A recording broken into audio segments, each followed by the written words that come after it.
It wasn't fun for me, and that wasn't what I really wanted to thrive in. I was done. I told my wife, I said, I'm quitting. I'm leaving the corporate world after a couple of weeks because I was like, holy crap, did I just throw everything I've been working for the last 14 years away?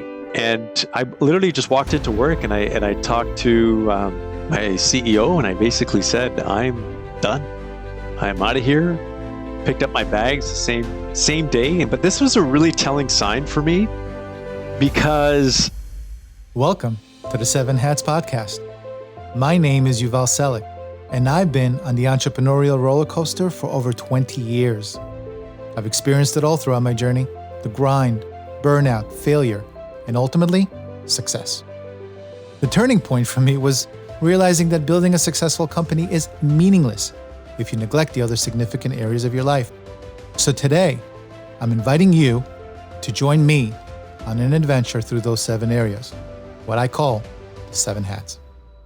Every week, my guests and I will drop valuable insights and pearls of wisdom, helping, motivating, and inspiring you to get your 7 hats in order and deliver real impact with meaning. So let's get going. Welcome, 7 Hatters. In this episode, we speak with Purdeep Sangha and dive deep into hat numbers 1, 2, 3, 4, and 7, the soul, athlete, servant, entrepreneur, and the seeker, as we discover how men can have it all while riding the entrepreneurial roller coaster. Widely known as the Strategist for Businessmen, Purdeep has achieved international acclaim as a business strategist, personal advisor, business consultant, and career strategist for high-performing entrepreneurs and executives. An award-winning author and speaker, Purdeep is the foremost authority on teaching men to experience life completely at their highest potential. If you're a man, this episode is for you. And for you women out there, if you're interested in understanding men a little bit better, this episode is also for you. So with that in mind, let's tune in to our alpha male and discover how to become the complete man. Let's welcome Purdeep to the 7 Hats. Purdeep, welcome to the 7 Hats. Thank you for having me. Of course. You know, your story is so interesting and it therefore caught my eye. I too got disillusioned in corporate life, which is a very common experience, but I didn't share many of the other types of experiences that you describe having. And yet, somehow, your story was deeply relatable. So I'm excited to get into that in a moment. You also are pretty unusual in the breadth of your viewpoints and your focus on the holistic approach to life.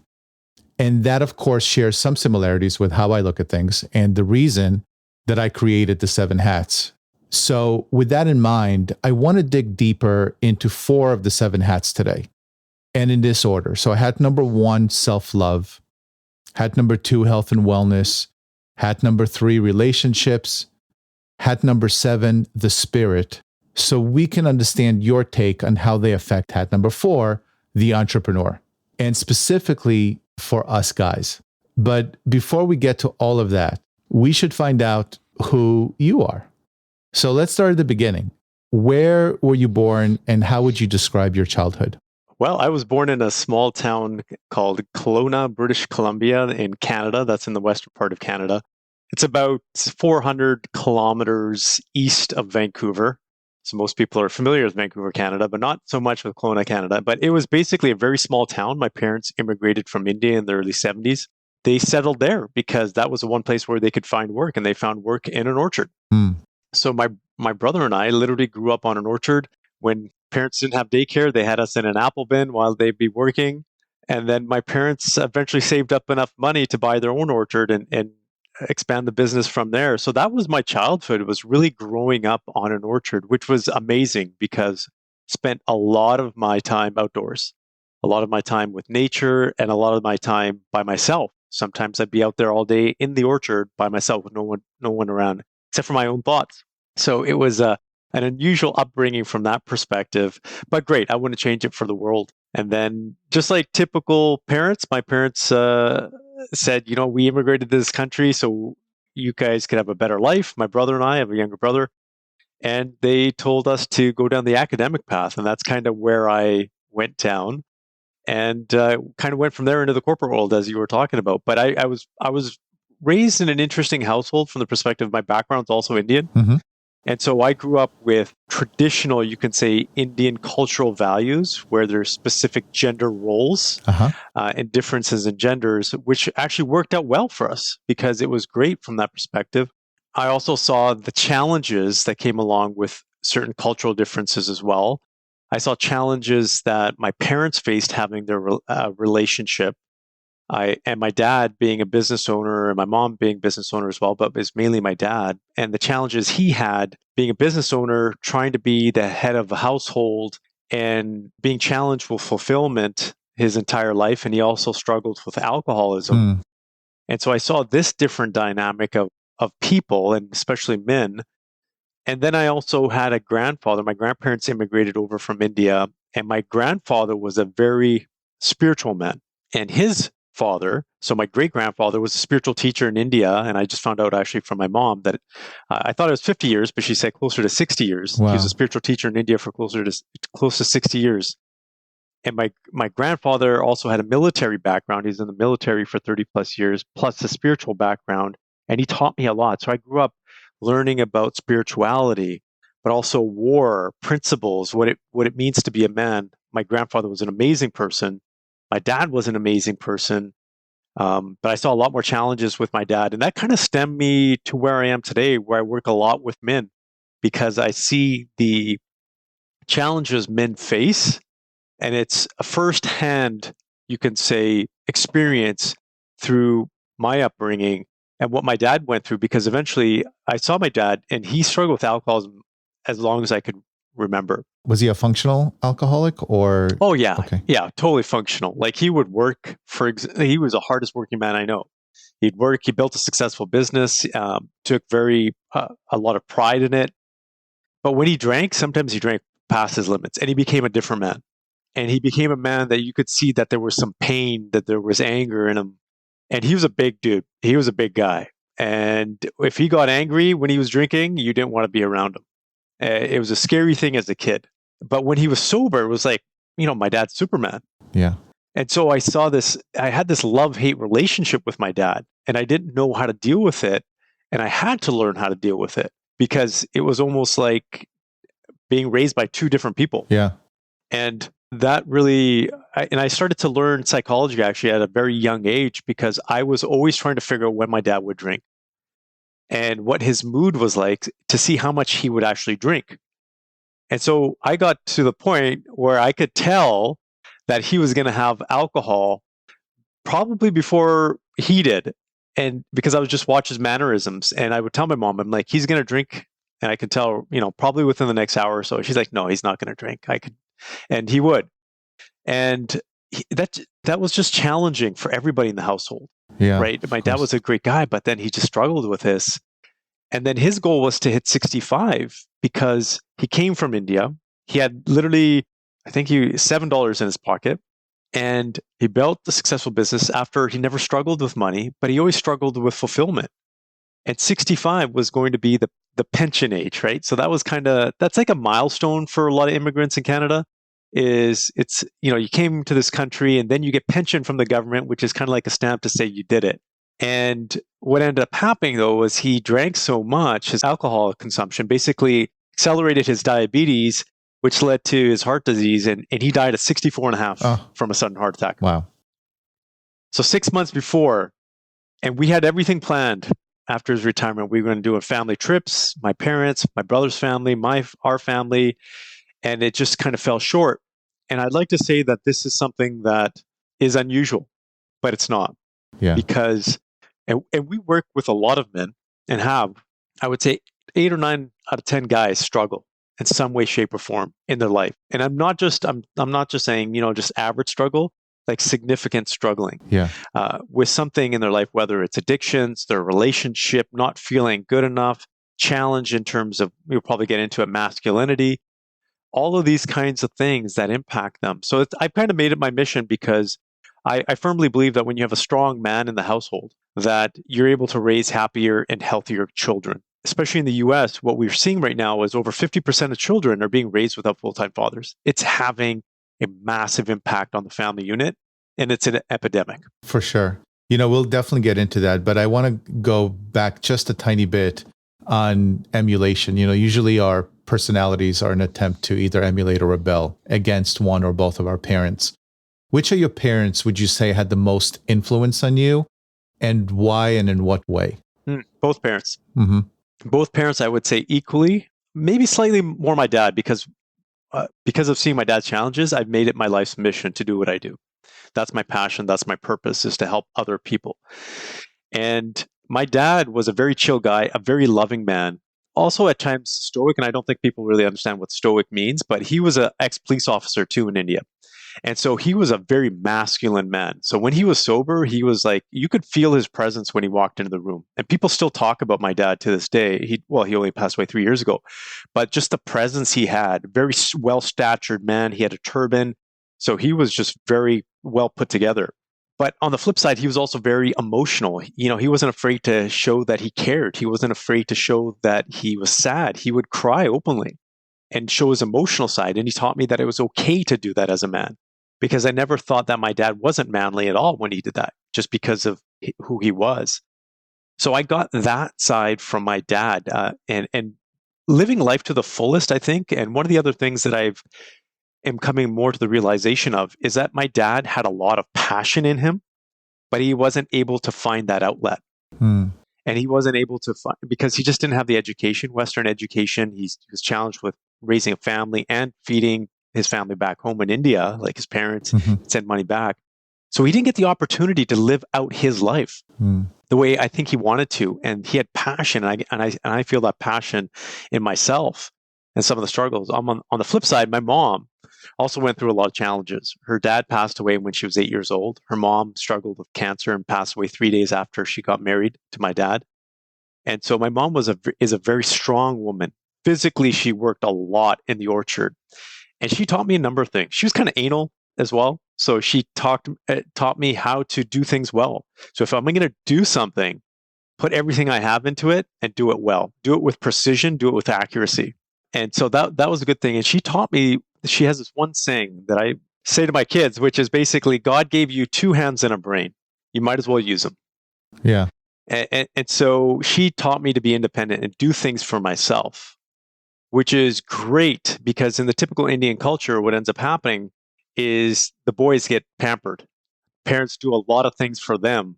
And what ends up happening is a lot of them get spoiled. They don't know how to do things. But we were kind of the reverse, where we ended up doing a lot of things for ourselves.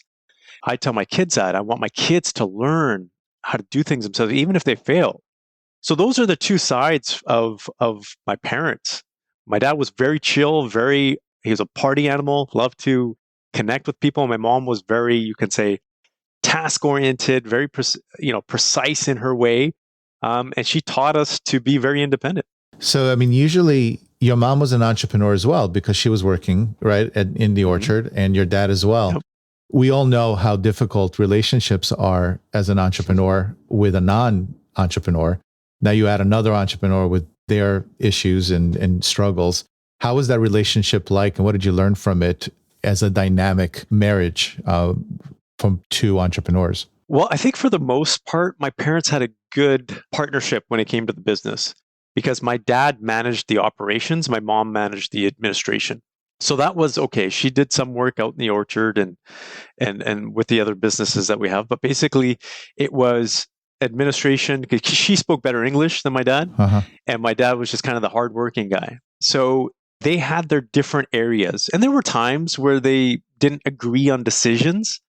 But I think there was an understanding where if my dad wanted to do something, my mom had enough respect to say, okay, and this is the Indian tradition that he's the head of the household, that it's okay for him to make that decision. So that was good, because I believe that there needs to be, this is how social status and social, us as human beings work. There's a level of hierarchy. And not to say men are better than women or women are better than men, but in family units, there's a social hierarchy that's important. In ours, that was healthy from that standpoint. There were times, I think, the type of business that we were in agriculture is very seasonal, but it's And we lived on the orchard as well. And so it's not like you go to the office and you come back, right? You're there 24/7. So Yeah. you're immersed in it all the time, because there are times where we'd go out at 10 o'clock at night and have to do something in the orchard. So the work-life balance wasn't, I would say, it's not that it wasn't there, it was different, but it was also awesome because having an orchard, having an outdoor business is good for the health. Like I would say we were extremely lucky to have this type of a business because we were outdoors a lot. We were physically healthy. Emotionally, we were able to go out and just disconnect from everything else and just be out in the orchard. And there's something to be said about Of that, just course. doing physical labor and not having to, your brain isn't going on overdrive all the time. Yeah. So from that perspective, it was good. My parents had a good understanding and dynamic. Nice. So you went to get an education and then you were thrown into the corporate world. Tell us a little bit of just really quickly about your experience in corporate and what was the disillusion there? What forced you to get out and be your own boss, your own man? Yeah, so the corporate world was fun in a way. I was in the corporate world for 14 years, and I take everything as a challenge. And my goal was to be a CEO of a major corporation. And that was what I had strategically planned out. So I had led every major division because I wanted to be the best. When I do something, I want to be the best at it. So I led marketing, sales, operations, basically every single aspect of business so I could be the most well-rounded CEO. Yep. What ended up happening though was it just didn't become a challenge anymore because as I noticed, because we'll get into this, my big focus is on using your brain and using it to the full potential. I've been obsessed with human potential since I was like 15 years old and studying neuroscience and how the brain operates. And I could easily outperform my colleagues and have different kinds of conversations. And it just didn't become fun anymore. But the biggest thing about the corporate world for me was the misalignment of values because I truly wanted to serve our clients. I truly wanted to serve our employees. But when we were making decisions around the corporate table, I could see people were just talking out of one side of their mouth and thinking something else. And it was just such a turnoff when people would backdoor people and have these politics for basically self-interest, which we all have. But I think in the corporate world, and I think everybody knows this, but not everybody talks about it. Yeah. Right? And the values are there. It's just stuff that they put up on the walls. Not every organization. No, most of them are, and it's a lot has to do with culture. And in the corporate world, which is why I left as well and started my own thing, because I could not find a culture that I was happy with, and I never liked coming to work because of the politics behind it. Mm-hmm. Yeah, and it wasn't fun anymore because again, the politics, and I learned the hard way because I wasn't very good at politics before. I was good at performance. I was the strategy guy. I was the execution guy. But when it came to politics, and this is one of my mentors, and I have to give him a lot of credit because he taught me a lot. He is probably still to this day one of the most effective influencers I know.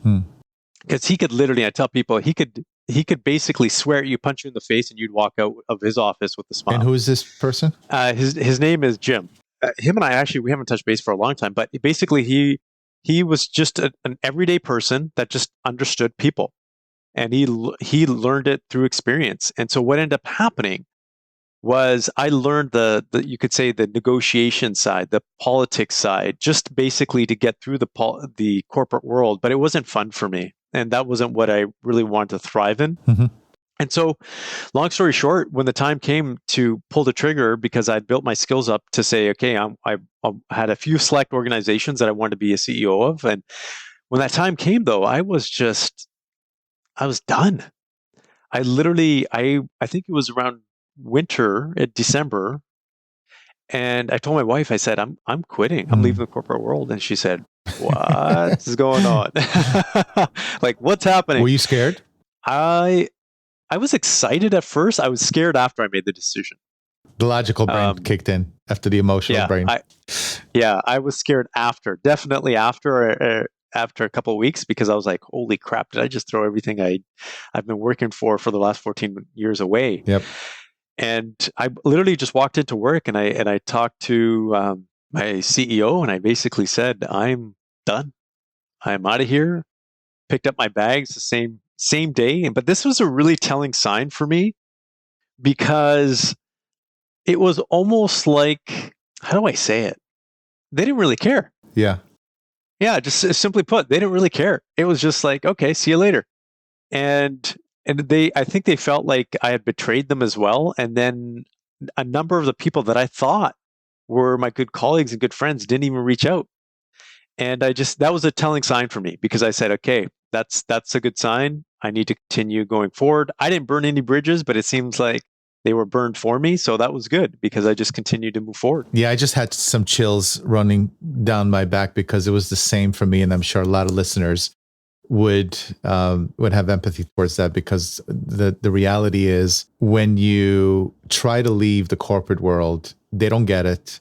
They feel like you're stabbing them in the back, and it's almost like they don't care. It's that feeling of, okay, we'll just get another person to come by and deal with the situation. So, all right. So now you're done with corporate. Let's move on so we can understand your passion on helping entrepreneurs, especially the guys out there. So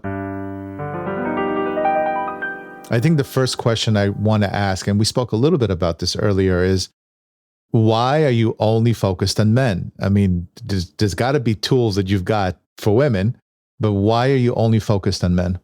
So just to answer that question, so we have two sides of the business. We do have, we have our business called Business Brothers. My brother is a part of that. He's a partner in that. And we do help women from that perspective as well. We work mainly with family businesses. Mm-hmm. But the one that I'm passionate about, that I spend more time in, is the complete man, which is the business that is focused, the advisory side that's focused for men. And why is that? It is because I spent my entire life studying human behavior, and specifically, and with women too, because I'm a big fan of relationships and having a passionate relationship and parenting. But I'm a guy. And I've lived the challenges of being a guy and having relationships that have worked and not worked, and the social pressures on men and the confusion, especially in today's age, of what it means to be a man. And I was lucky enough to have good mentors along the way that taught me about masculinity, that taught me about spirituality. So the spirituality behind masculinity and femininity, of the energies behind it. So I had this knowledge that was backing it up. And through experience, a long story short, I used myself as a test subject since I was, 15 years old, in terms of trying different ways of approaching life. And it's worked well. And then I added on the neuroscience aspect and the neuropsychology and performance psychology. So basically, and we work with enough men now that we have created a holistic program for men to achieve success in all areas of their life, from business to relationships to fatherhood to their personal. And you talked about self-love. Yeah. This is not a word or two, words that men use very often. Oh yeah, we'll get to that for sure. Yeah, but basically, it's I would say, through my personal experiences, through the studies, through the academic work that I've done, and the sheer, you can say, need out there, because there's a lot of groups and advisory services for women, very few for men, and the ones that are out there for men are very specific. They're not holistic. Yeah. And because they don't incorporate the different aspects of what it means to be a man. And that's what we brought into the work that we do. Yeah, you speak of two terms, and I want to address both of them. The first one is alpha male. What is an alpha male? I mean, is this a Neanderthal running around? Like what is an alpha male? Yeah, so what I actually say is it's a term that we use. It's called a mindful alpha male. And it's very important to make sure that we understand what this means. The term alpha male has been misconstrued totally. If you take a look at the alpha, it is the first letter of the Greek alphabet, meaning it's the beginning, it's the origin. And so every man needs to be the creator of his destiny. And that is where alpha male comes from, is being the creator. Because if you're not the creator, you are dealing with the circumstances that are given to you. And normally those aren't great. And you get the leftovers, or you become a follower, which in certain aspects, that's okay. But you don't want to be a follower of your life, because someone is creating it for you. And alpha male, when we think about it, a lot of people think of the male wolf, right? And they think of aggression. They think of this wolf that is terrorizing other wolves. That's not exactly it. The basic duty of the alpha male is to preserve the health of the pack. So an alpha male will put his life on the line for those he loves, for those he is responsible for. So you're a protector of the people around you as well. It's nothing to do with aggression. The other side, being mindful, is important because that balances out the alpha male side. Being mindful just means that you are aware of what you are doing at this moment and the potential ripple effect throughout generations or time. So if you make a decision today as a man, what is the impact it's going to have on you, the people around you, your family, your kids, and the potential generations that are coming forward? Because how you behave today has an impact generationally. My great-grandfather has had a major impact because I've taken his teachings, his spiritual teachings, and applied them to the work I do. So all of these things have an impact. So the Buddhists have a saying where, you make a decision thinking or based on the fact that it could have a ripple effect throughout the universe, but also be comical enough and humorous enough to actually believe that it's actually going to have an impact. So it's being mindful of your decisions, but not taking it so seriously as well. So that's the combination. It's a dichotomy of being able to work on both spectrums of being mindful and taking charge. It's funny, as you were mentioning it, I was thinking of the hero's journey, because hero actually means protector. So alpha male is the hero in the hero's journey, in a sense, because he's the protector of others that he needs to bring back the boons for, in a sense, So that's interesting. So the other term that you use a lot is toxic masculinity. So let's talk about toxic masculinity. What is it? And are you for it or against it, and why? Well, I personally avoid the term completely because I don't believe it's relevant, and I think it's misconstrued. I think when people say toxic masculinity, I think they don't understand what masculinity is. They don't understand it from a social perspective, and they don't understand it from a biological perspective. And it's just like saying toxic femininity. It just sounds silly to me. So masculinity is a great thing if we embrace it. If, for example, when someone thinks of an abuser, sexual abuser, they think toxic masculinity. No, that's not it. That just means that someone that is doing this behavior has values or has some internal challenges, some anger or sadness or something that they're dealing with. It's nothing to do with masculinity. It's a lot to do with how they've been brought up in their belief systems. So masculinity, I believe most people don't understand the term. So toxic masculinity, I think people are just, I think it's a term that people are just throwing around there, and I don't think it's a healthy term. It was very prominent a few years ago. I think it's starting to die out now, and here's why: is because we indirectly do a lot of work with women, right? So we have our counterparts that work specifically with women or with couples, and our organization does a lot of work with other organizations and universities as well. So we partner up with universities in Canada and the US when it comes to these types of neuroscience studies. And what we've noticed is a lot of women are standing up and saying, that's just stupid. That's just silly too. Like, if you really understand what masculinity is, you wouldn't be calling it toxic. So there's a lot of women that are tired of men being bashed as well. And for two reasons. A, because they're just tired of seeing it. And B, because there's a lot of younger women now that are having challenges, and even older women, mature women, they're having challenges finding men that they're attracted to.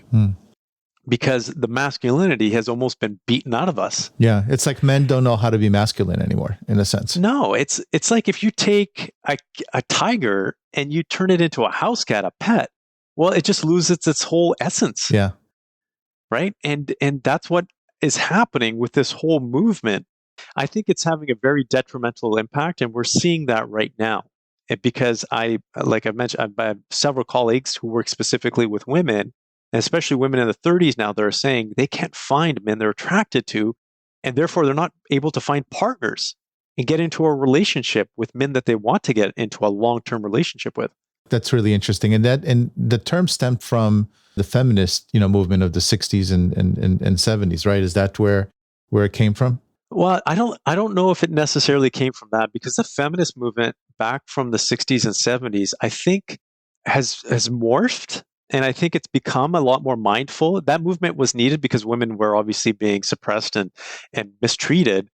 And a lot of the previous feminist movements, and there's some women that are actually therapists and neuroscientists that have actually switched, who were previous feminists, who said that whole movement was false based on the new science that has come out now.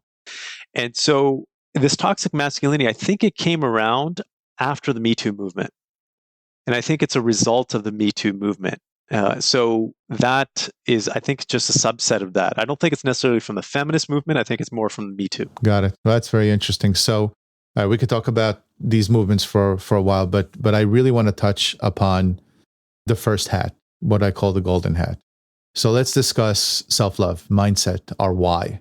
And in my opinion, that's kind of the cornerstone for success as an entrepreneur. But so many of us neglect this, right? I previously interviewed Sean Wells. He is known as the world's best formulator for vitamins and supplements, but he's just an all-around health and wellness guy. And he said the following: I thought that the way that I achieve my greatness is by sacrificing myself. And that's what a good person does, is sacrifice. I didn't realize that your cup needs to be overflowing, and the people around you get the overflow from your cup instead of taking it from your cup.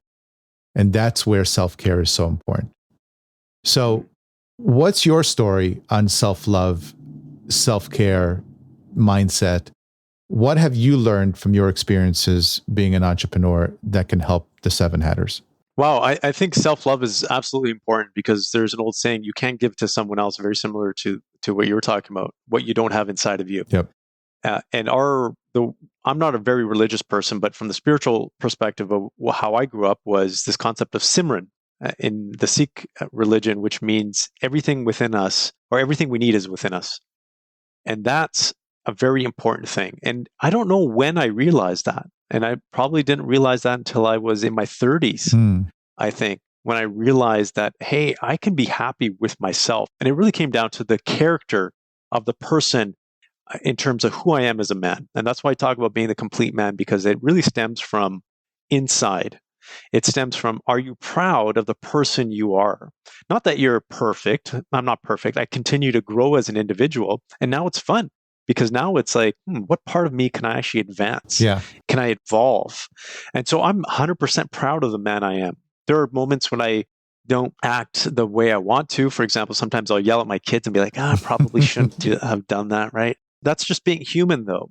So when it comes to self-love, especially when it comes to mindset, I think there's so many different aspects to mindset because it's ultimately about your state, right? And state has a lot to do with more than just your mind. It includes your body and it includes your spirit as well.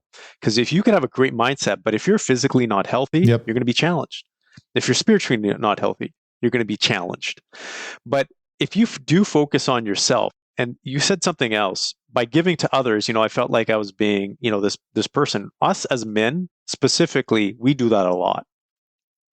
We do this, we will sacrifice ourselves to the very end and burn ourselves out before we think of this concept of self-love. Yep. It's dangerous for men. And because I've worked with men who have tried to commit suicide. I've worked with men who have had strokes, heart attacks, who have suffered challenges, physical ailments, anxiety, for example, that they haven't been able to come back from. So I always say, and this is my personal belief, and I encourage other men to have this belief as well.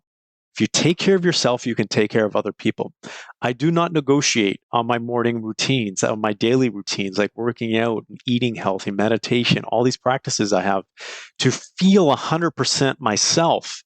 Because if I don't feel 100% myself, I can't give 100% to my clients, to my employees, to my business partners, to other people around me, to my kids, to my wife. And it's very, very important. We've become a very achievement-focused society. And that is a challenge. That is a significant challenge. Not that achievement isn't important, because it is one of the main things that we get fulfillment from, is achieving things. But when we continue to chase achievement and forget about the self-love aspect, that's when things become dangerous. And we're very prone to that as men. And that's why it's the number one hat. That's why it's the golden hat, because without self-love, nothing is really achievable to greatness. It's funny, you mentioned that we, as entrepreneurs, I'll even just go as entrepreneurs at this point, we'll do whatever it takes to run our companies and succeed, or do everything that is for others instead of ourselves. So when you're looking at health, fitness, sleep, we all know that us entrepreneurs say, well, I'll do it on Monday, and Monday comes and goes. What's your take on this subject, and how do we get up and get it done, right? What are the steps? Because a lot of times you might say, hey, I have a morning routine, I have a certain routine, then work gets in the way. How do you get back? How do you stay consistent, or at least start a routine that gets you towards self-love, towards, workout, exercise, things of that nature that help fill your soul? Well, the first thing is to really understand and have the belief. The reason why a lot of people don't do this is because they have a belief that being healthy or doing exercise isn't going to help their performance, isn't going to help them achieve more, because they prioritized achievement over health. So having the right priorities is important, and that comes from being very aligned with your value system and goals. So if you have the right goals, if you have the right value system, and you understand what health can do for you, because there's a lot of neuroscience and neurobiology behind this. Actually, my wife is what I call her a biohacker. Nice. She's part of our organization because I get all my health advice from her, because she knows functional medicine. Like, she can tell me what to eat, what not to eat, vitamins, all this kind of stuff that make me feel better, about sleep, all these kinds of things, because I'm always about optimal performance. Your physical health and your sleep have a significant impact on your cognitive abilities and your level of being able to be an effective entrepreneur. If people believe that, they're going to be more likely to do that. Now, there's a concept, the term yoga, right? Traditionally, we think of this discipline of stretching and stuff. The actual term yoga is an Indian term, a Sanskrit term for yuj, which means to bind. And what that means is it's a discipline. When you do something, when you create a discipline of something, and it ultimately becomes a part of you, then you have true freedom. Yep. Because when it becomes a part of you, it's no longer, hey, Isaac, I have to schedule this. It's just a part of you. If I don't work out tomorrow, I'm not going to feel like myself. I'm not going to feel like, I feel like something is missing. That's how you ultimately create a routine. But you need to start off small. If someone hasn't gone to the gym, if someone isn't used to eating healthy, you start off small, right? Go to the gym for 10 minutes. It's about creating that first action step. It's a simple, minute thing. But here's the other aspect that we don't take into consideration. It is the social environment. Hang out with people that you want to be like. When it comes to, if you want to hang out with people if you want to be healthy, hang out with other people, healthy people. Yep. If you want to be fit, hang out with other fit people. That is a core, simple strategy to use, because our social circle and how we make decisions, social influence has a massive impact on our decision making. Massive. And so if we surround ourselves with people who have the habits that we want to have, we're going to naturally feel that pressure and influence, which is a good thing if it's a good habit that we want to put into place. And so these small things are things that we can start to test out and try in order to be able to build these habits. And ultimately, what this really comes down to is energy.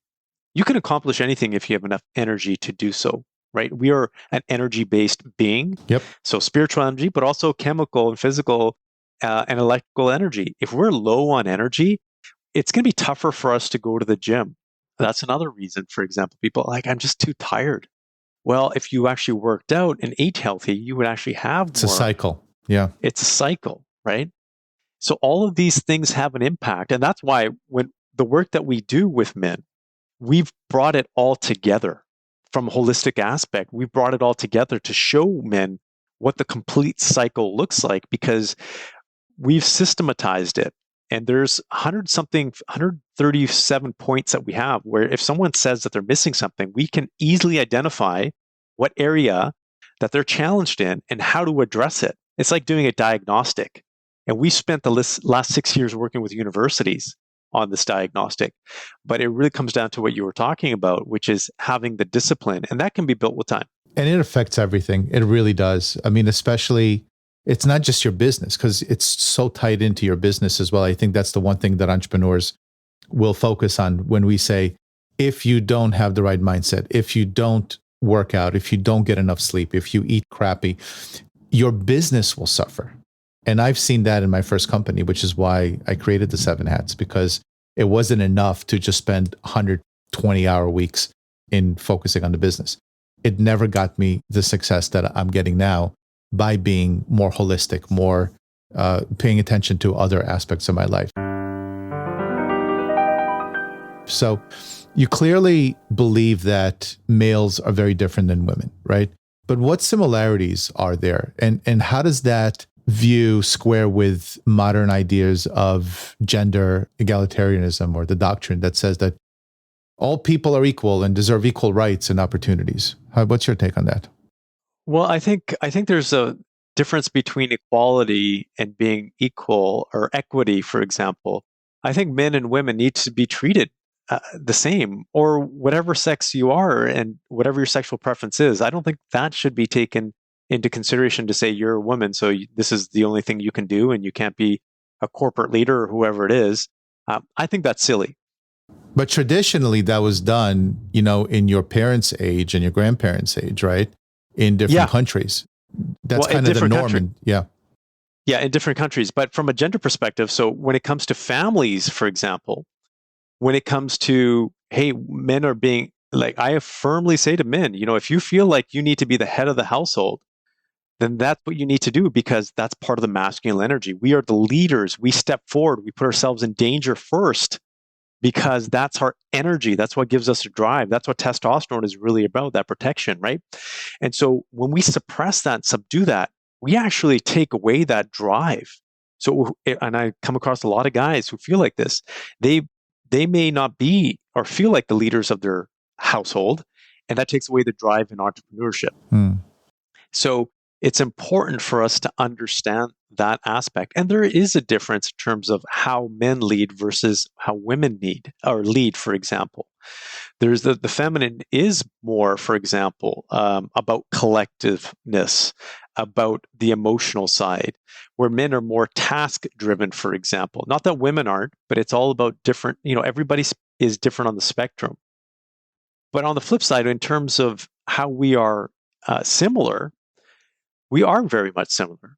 There is a large part of our DNA, a large part of our body structure that is very similar, meaning that men need affection as well. Like people say, well, men are kind of cold. They don't need affection. They don't feel. No, that's the complete opposite. If you talk to guys who are fully in tune with who they are, they'll be open about their affection, their needs, and how they feel emotionally. So from that perspective, men do have that need as well. And we, in terms of other similarities, we want to be in an affectionate relationship. We want to be in a passionate relationship with our spouses. And so I don't think there's a big difference from that perspective. But there are distinct, if we take a look at the neurobiology of men and women, there are big differences from a hormonal level. Like, we can have 100 times more testosterone than women, and testosterone is linked to aggression. Yep. So men are naturally a little bit more aggressive. And so people need to understand that. There's a lot of studies that have been done on men when it comes to emotional expression. And it's not that men don't feel, it's that there's a part of our brain that it's like a tripwire that as soon as we feel something, we need to figure out how to fix it. And so we go into that fixing mode a lot faster than women do.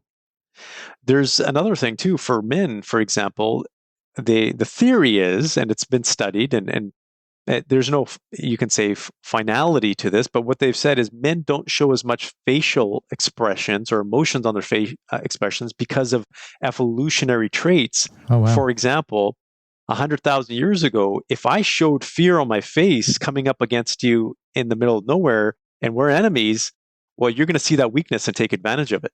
Yep. And so these things, we've evolved into these types of behaviors. Some of them are effective, some of them are not so effective for today's society, but that is part of who we are. It's part of our biology, and we can use it to our advantage. Have women approached you in the past and asked you how they should act as an entrepreneur because it is a male dominated, world in a sense. And I think women are a little confused because on one hand, vulnerability, Byron Katie speaks about that a lot, is very powerful. That strength is really important. And a lot of guys don't get that, and they should. And women have that easily, right? But how do they approach this world because more and more women are now becoming entrepreneurs? Do you get those questions, and how would you answer that question? Yeah, absolutely. And again, this is a lot of the work that some of my colleagues do specifically with women, and we get this question quite often. If we take a look at the differences between feminine and masculine energy, the most effective entrepreneurs that I've come across, female entrepreneurs and executives, are the ones that use more of their feminine energy. And here is why. And this is my theory, but this is based on science as well, is that when men are up against other men or masculine energy, there's resistance. There's always this, I'm sizing up the other guy. Where do I fit on the totem pole? So if a woman comes up to a man with aggressive behaviors, it's going to be a battle. Because our natural tendency is not to back down. I always tell, and my wife knows this, if you want to get the best of a man and influence him, use your feminine energy, because a man will literally melt from that. Yep. There's times, obviously, you have to hold your ground, and you have to use different methods, and you may have to be a little bit more, let's just say, task-oriented or even aggressive, but that's okay. But if you really want to be able to influence the masculine energy, it's to use the feminine side. It's the gracefulness. It's the soft side, right? It's the loving side, because men will eventually, they may not react to it immediately, but eventually they will. Here you go, women. This is how you get a man to do what you want. The magic trick. Melt them away with kindness and vulnerability. I love that. Mm-hmm. So your great grandfather, as we discussed, and your grandfather was a spiritual teacher in India. How did that affect your viewpoint on the world? And how important is spirituality, not only for you, but for an entrepreneur as well? Okay, so the first question, in terms of my great grandfather who taught my grandfather who taught me, I was lucky enough to learn from him, and he was a very, just as I mentioned, just an amazing man. I never saw him get upset. I always saw him have a way with people, and people respected him. He's probably the most well-respected man I know. He's no longer around, but people just completely respected him. And he was able to influence other people. He was able to have presence with other people just with his spiritual side. And so it taught me a lot. So I started meditating at a very young age. So that gave me a different perspective on the world as well. And I learned things at that point in terms of the universe, consciousness, and how to achieve, like, how do you really live up to your potential? I'm a firm believer that meditation and visualizations and mindfulness are three elements to use to be able to unlock your potential. So I was very fortunate to learn that and be able to do things at a young age that other people weren't able to do. And it's not that I was special. It's just because I just learned these practices and techniques that are available to every single person today. It's a lot more mainstream now than it was 30 years ago. So I believe that it's very important for every entrepreneur to use spirituality, and that could be whatever it means for you. That it could be religion-based, faith-based, whatever it is, meditation, whatever it is. But it is important because you can unlock things that you cannot unlock just by getting up and going to work and doing your everyday entrepreneurial thing, because that is very narrowly focused. You have to be able to broaden your scope. And we teach creativity. We teach innovation. We teach people how to learn rapidly at a very fast pace based on the practices that we have. And spiritual practices and scientific practices or scientific research are intertwining now. They have been within the last 5 to 10 years, where they've shown now the benefits of meditation, for example, and these phenomenal effects that it has on people's brains. So if you want to be more creative, Yep. spiritual practices are a great way to tap into that. So I firmly believe that spirit, and I can't remember where I read this, but I've held it with me for a very long time, is if you do something without spirit, it is only temporary. If you do something with spirit, it will be forever with you. Yep. Because spirit is eternal. And Yep. that's the difference between living in a dualistic world. And I'll tell you that when I go into nature, when I meditate, or just stay in silence, when I'm more mindful, creativity it's just so easy to, to tap into. When I'm tired, when I don't, take care of myself, when I'm eating like crap, when I stop exercising for a few weeks, because of whatever reasons, such as last couple of weeks, I got COVID, and then, then the family came over and there's some good food, and you get into this whole groove that's the opposite of where you were, right? And getting back to that previous groove is so hard. My dad, I used to play violin when I was from 4 to 12. And my dad said, if you don't practice one day, no one will notice. If you don't practice 2 days, you will notice. If you don't practice 3 days, everyone will notice. And you take that as an analogy towards, if you mess around one day, you eat bad food, you don't work out, nothing's going to happen. You do it for 2 or 3 days, 4 days, you're going to feel it. You're going to see a marked difference between your old routine and where you are right now. But if you don't do it for about 2 weeks, 3 weeks or longer, you're just back, and you're going to have to start it all over again, because everyone's going to notice, including yourself. And so I think your discussion points were so poignant to this time period where so many entrepreneurs are beginning their journey, right? And they're either leaving corporate, as you can tell, it's happening a lot these days, and they're starting their own thing, especially with lockdowns. I think your advice and your commentary is going to help them at least understand, and hopefully the 7 hats as well, help them understand that it's more than just grind. It's more than just grind. You will never find fulfillment by grinding your way to a fortune, because then that paper is really just paper. It has no meaning. But if you figure out the rest of your categories of life or the other aspects of your life, you will find true fulfillment in your relationships, in your finances, in your self-worth, in your just happiness. And that's where it comes down to. So I have, in my final segment, I always like to close out my interviews with the following question.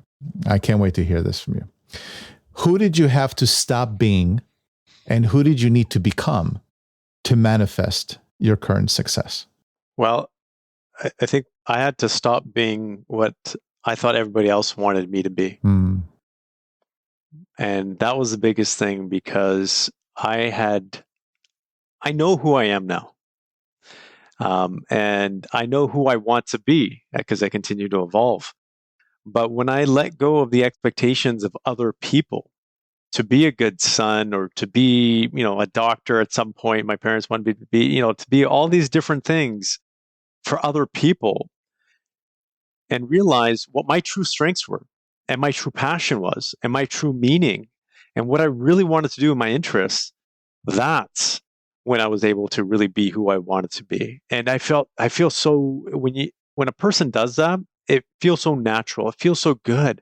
Yeah. It feels like you get up every morning thinking, even if people, there's naysayers, there's always going to be that, there's always going to be challenges, but then you feel good about who you are. And that's what is so important to me today, is I wake up every morning feeling good about who I am, regardless of the situations around me, whether my business is going well or not, or something didn't happen, or, one of my employees did this, or, my son tells me that I'm a bad dad, or whatever it is.